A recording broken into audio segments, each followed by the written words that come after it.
I need my monster. Tonight, when I looked under my bed for my monster, I found this note instead. Gone fishing. Back in a week. Gabe. What was I going to do? I needed a monster under my bed. How was I supposed to get to sleep if my monster was gone? I tried to sleep, but it wasn't the same without Gabe. I missed his ragged breathing, his nose whistling, the scrabbling of his uncut claws. How would I ever get to sleep without Gabe's familiar, scary noises and his spooky green ooze? It was no use. Gabe would be gone for a week, and I just had to have a monster. I climbed out of bed quietly so my parents wouldn't hear me. Grown-ups have some strange ideas about monsters under beds. I knocked on the floorboards, then scrambled back under my covers. I waited nervously. Would a new monster appear? What would it be like? Would his snorting be as cheerful as Gabe's? When I heard some creaking under my bed, I knew that the substitute monster had arrived. "Good evening," said a low, breathy voice. "My name is Herbert, and I will be your monster for the evening." Herbert? What kind of name is that for a monster? You don't sound scary at all.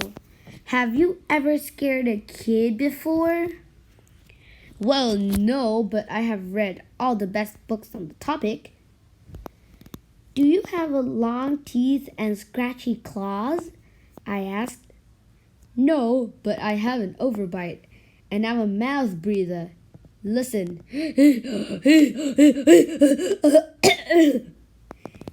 Herbert's panting was kind of scary, but it wasn't enough for me. Listen, Herbert, I'm sorry. I just don't think this is going to work. It's nothing personal, but I really need a monster with claws. Piggy, Herbert complained. As you wish, I'll go. There was some more creaking and Herbert was gone. Some scratching warned me that a second monster had appeared. "Good evening," he said in a high, silky voice. "My name is Ralph, and I understand you need a monster with claws. If you would please lean over, I will hold an arm for inspection." I crouched on the edge of the bed, hoping to see a horrible, shaggy arm with sharp, ragged nails. Instead, I was surprised to see sleekly brushed fur with smooth, shiny claws. "Excuse me, I don't mean to be rude," I asked, "but is that nail polish on your claws?" "Yes, it is," Rap replied. "I believe professional monsters should always be well groomed." I could tell that this was not going to work either. "I'm sorry to disappoint you, Rolf, but I need a monster with scary claws. Like Gabe's," I thought.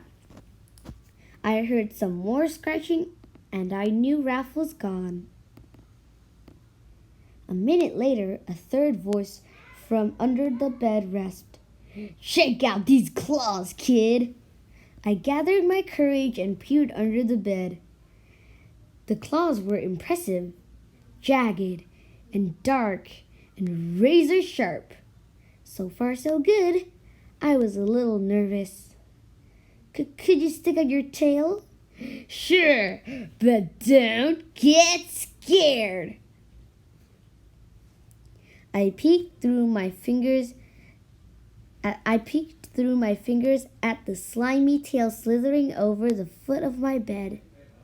That's when I noticed the bow. "Are you a girl monster?" "Of course I am," she snapped. "I'm Cynthia, Do you have a problem with that? Yeah, I do, I admitted. I definitely need a boy monster. Boy monsters are for boys and girl monsters are for girls. Everybody knows that. Well, aren't you a piggy one? She sniffed and then she was gone. Was I being too piggy? No. I knew my monster needed to be well-clawed and menacing. The whole point of having a monster, after all, was to keep me in bed, imagining all the scary stuff that could happen if I got out. Then I heard a snuffling noise and some slobbering. A fourth monster was under my bed. Hey, the name's Mac. One look at his claws proved that Mac was a big, scruffy boy monster. I shivered. Maybe this one would work out. Those are excellent claws, but do you have a long tail? I leaned over to see. No, my tail is stumpy, Max slurped. But I do have an unusually long tongue. Why would I be scared? Why would I be afraid of a long tongue? I asked. Oh, I don't know, he said, trying to sound terrifying. You never know and I might lick you.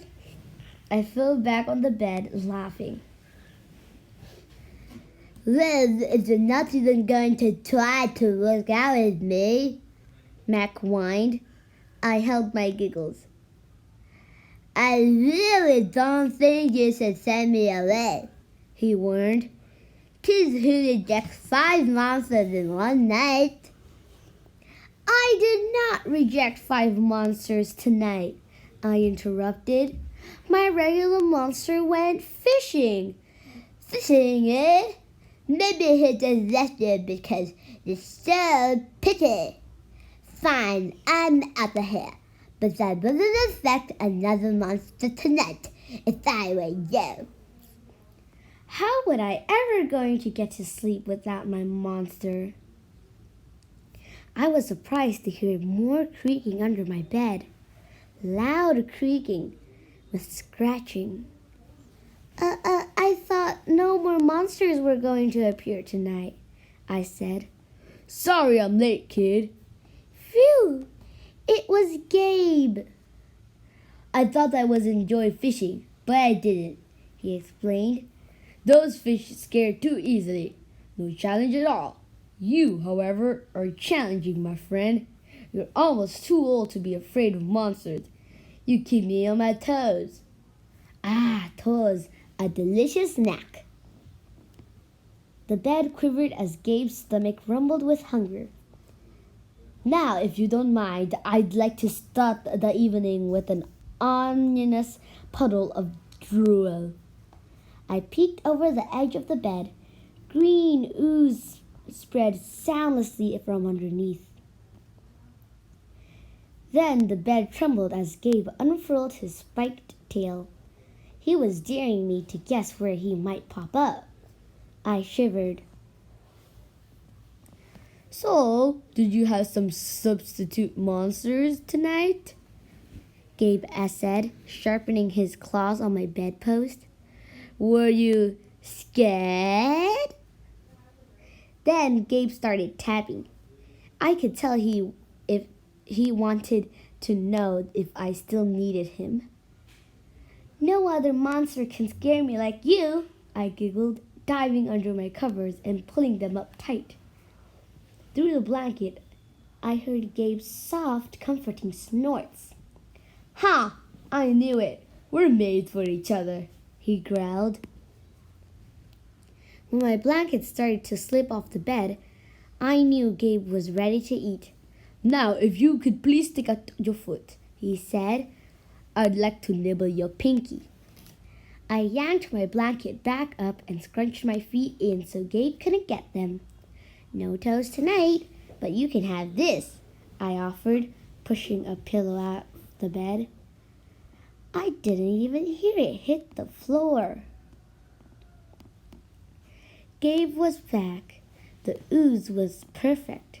Everything was back to normal. I shivered again. I'd be asleep in no time.